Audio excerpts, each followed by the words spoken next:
Or how dare you put yourself in the place of God to judge his servant?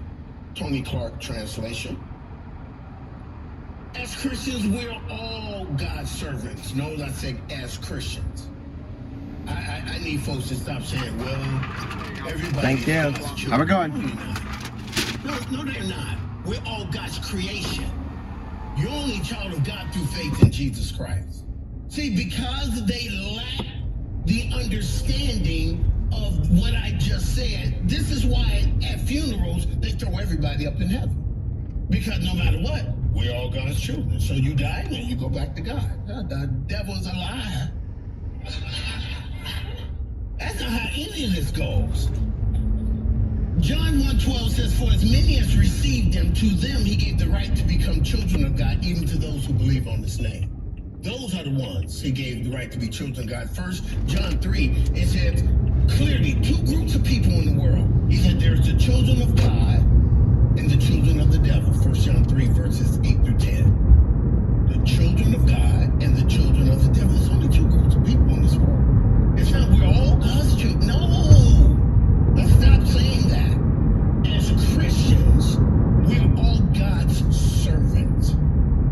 The one who feels like he can eat anything, and the one who feels like he can eat only vegetables. Paul went on to say, God is able to make us stand or fall.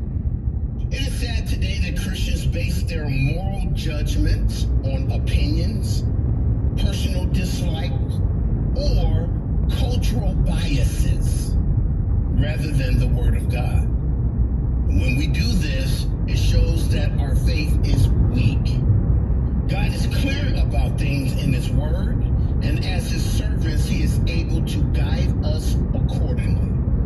Paul said he is able to make us stand, means that he is able to make us stand when we stand before him in judgment, like verse 10 of this chapter is going to point out. Now, in other words, God is able to make us stand when we live our lives based upon the convictions he has allowed for us to have, whether that is to eat meat or whether to be a vegetarian. Now, the other thing that they were having disputes about was which day or days were holy. Are there some days more holy than others? Oh, the Jews were all about that Sabbath day. That's what they were all about. They're all about that Sabbath day being the most holy. While the Gentile believers were saying, well, as a believer, I love the Lord. Every day is holy to the Lord. Let's see how Paul deals with this. Look at verses 5 and 6. One person esteems one day above another, another esteems every day alike. Let each be fully convinced in his own mind. He who observes the day observes it to the Lord, and he who does not observe the day to the Lord, he does not observe it.